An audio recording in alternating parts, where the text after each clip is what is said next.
தாய்நாட்டை சிறந்த நாடாக மாற்ற அர்ப்பணிப்போம், ஜனாதிபதி உறுதி. ரணில் தொடர்பில் ரவி கருணாநாயக்க வெளியிட்ட தகவல்.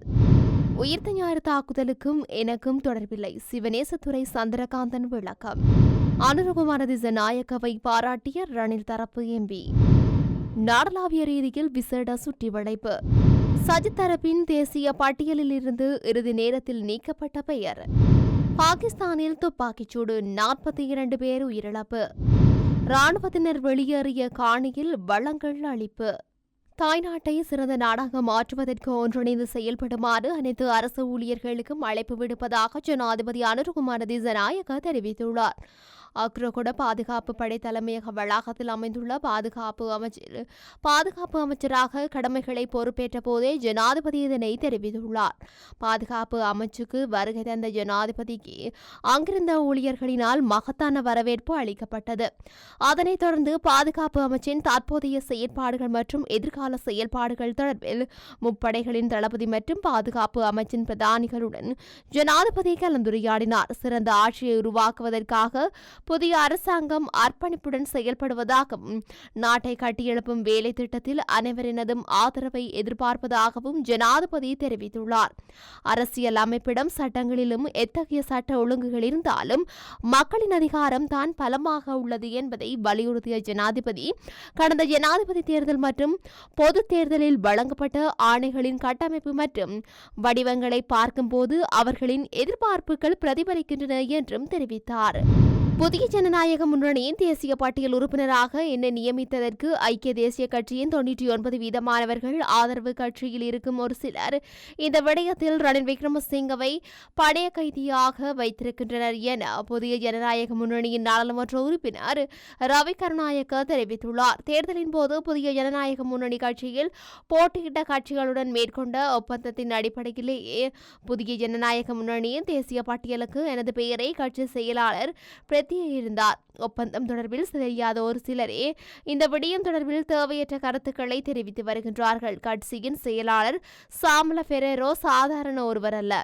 லலித் அதுல்ல முதலில் நிழலாக இருந்து செயல்பட்ட அனுபவம் உள்ள ஒருவர். அப்படிப்பட்ட ஒரு வெறுமனே இந்த தீர்மானத்தை எடுக்கவில்லை. இடம்பெற்று முடிந்த நாடாளுமன்ற தேர்தலில் புதிய ஜனநாயக முன்னணியில் போட்டியிடுவதற்கு 4 கட்சிகள் இணக்கம் தெரிவித்த ஒப்பந்தம் கைச்சாத்திடப்பட்டிருக்கின்றன. அந்த ஒப்பந்தத்தில் தேர்தல் புதிய ஜனநாயக முன்னணியினருக்கு கிடைக்கப்பெறும் தேசிய பட்டியல் ஆசனத்தில் ஒரு ஆசனம் புதிய ஜனநாயக முன்னணியினால் தேசிய பட்டியலுக்கு பெயரிடப்பட்டிருக்கும் ஒருவருக்கு வழங்கப்பட வேண்டும் என தெரிவிக்கப்பட்டது. அதன் பிரகாரமே எனது பெயரை தேர்தல் ஆணைக்குழுவுக்கு அனுப்ப செயலாளர் நடவடிக்கை எடுத்திருந்தார் என்றார்.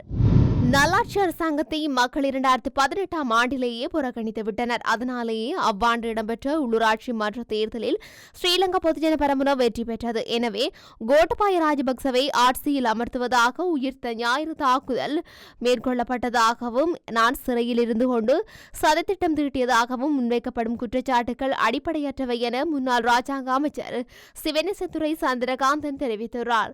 சேனல் 4 வெளியிட்ட காணொலி தொடர்பில் அருட்தந்தை ஒருவரால் அளிக்கப்பட்ட முறைப்பாடுகளுக்கு அமையவே சிஐடியில் முன்னிலையாகுமாறு எனக்கு அறிவிக்கப்பட்டது. முன்னாள் ஜனாதிபதி கோட்டபாய ராஜபக்சவை ஆட்சியில் அமர்த்துவதற்காகவே உயிர்த்த ஞாயிறு தாக்குதல் மேற்கொள்ளப்பட்டுள்ளதாக ஆசாத் மௌலானா குறிப்பிட்டார். உண்மையில் 2015 நல்லாட்சி அரசாங்கத்தை ஆட்சியை பொறுப்பேற்றதன் பின்னர் 2018 நடத்தப்பட்ட உள்ளூராட்சி மன்ற தேர்தலில் ஸ்ரீலங்கா பொதுஜன பெரமுனவே வெற்றி பெற்றது. ஆனால் உயிர்த்த ஞாயிறு தாக்குதல்கள் 2019 ஆண்டுதான் மேற்கொள்ளப்பட்டன. நல்லாட்சி அரசாங்கத்தை 2018 ஆண்டே மக்கள் புறக்கணித்து விட்டனர் என்றார். ஜனாதிபதி அனுரகுமார திசாநாயக்க முன்வைத்துள்ள கொள்கை பிரகடனம் சிறந்தது. சிறந்த திட்டங்களை செயல்படுத்த முழுமையான ஒத்துழைப்பு வழங்குவோம். அரசியல் நெடுநாள் நண்பரும் இல்லை, எதிரியும் இல்லை என புதிய ஜனநாயக முன்னணியின் நாடாளுமன்ற உறுப்பினர் ரோகிதாபே குணவர்த்தன தெரிவித்தார். களுத்துறை மாவட்ட மக்களுக்கு இயலுமான வகையில் சேவையாற்றியுள்ளேன். மக்களுடன் மக்களாக ஒன்றிணைந்து செயல்படுவதால் சவால் மிக்க தருணத்திலும் மக்கள் என்னை தெரிவு செய்து கொள்வார்கள். எனக்கு ஆதரவளித்த மக்களுக்கு நன்றி தெரிவித்துக் கொள்கின்றேன்.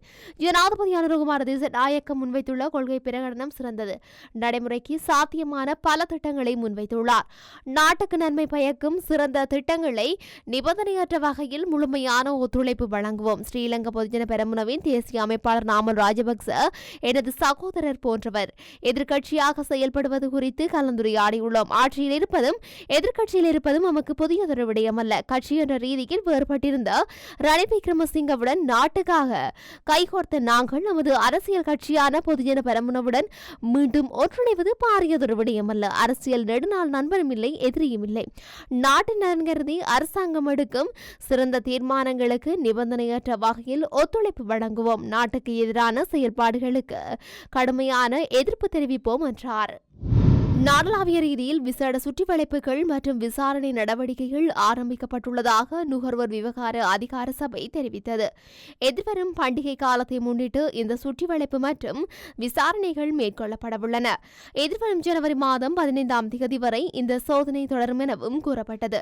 இந்த சுற்றிவளைப்புகளுக்காக மேலதிக விசேட அதிரடிப்படையினர் நியமிக்கப்பட்டுள்ளதாக அந்த சபையின் பேச்சாளர் ஒருவர் தெரிவித்துள்ளார். இதேவேளை பொருட்கள் மற்றும் சேவைகளின் விலைகள் காட்சிப்படுத்தப்படுவதில் விசேட அவதானத்துடன் சோதனைகளை மேற்கொள்ளுமாறு அதிகாரிகளுக்கு பணிப்புரை விடுக்கப்படவுள்ளதாக அவர் தெரிவித்துள்ளார். மேலும் பண்டிகை காலங்களில் ஏற்படும் பிரச்சினைகள் தொடர்பில் வாடிக்கையாளர்கள் 1977 என்ற அவசர தொலைபேசி இலக்கத்திற்கு அழைப்பதன் மூலம் நுகர்வோர் விவகார அதிகார சபைக்கு அறிவிக்க முடியும் எனவும் நுகர்வோர் அதிகார சபை தெரிவித்துள்ளது.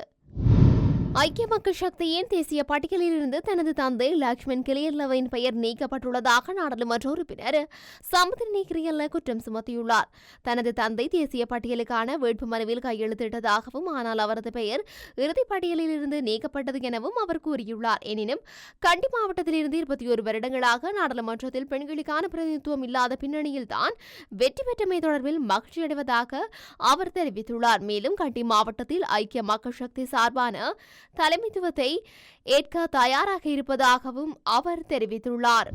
பாகிஸ்தானின் கைபர் பகதுவா மாகாணத்தைச் சேர்ந்த சிலர் பிரான்சினர் நகரில் பொஷவார் நகருக்கு பஸ் மற்றும் காரில் பயணித்துள்ளனர். குறித்த பஸ் மற்றும் கார் ஆகியன குரல் என்னும் பகுதியில் பயணித்துக் கொண்டிருந்த போது மற்றொரு காரில் வந்த கும்பல் வாகனங்களை இடைமறித்துள்ளது. அத்துடன் அவர்கள் வைத்திருந்த துப்பாக்கிகளை கொண்டு சரமாரியாக சுட்டுள்ளனர். இதில் 42 பேர் உயிரிழந்ததோடு மேலும் சிலர் காயமடைந்தனர். சம்பவ இடத்துக்கு தகவல் அறிந்து விரைந்த வந்த போலீசார் காயமடைந்தவர்களை மீட்டு மருத்துவமனையில் அனுமதித்துள்ளனர். போலீசார் மேற்கொண்ட விசாரணையில் உயிரிழந்தவர்கள் ஷியா பிரிவைச் சேர்ந்த இஸ்லாமியர்கள் என்பதும் தாக்குதல் நடத்தியவர்கள் சன்னி பிரிவைச் சேர்ந்தவர்கள் என்பதும் தெரியவந்துள்ளது.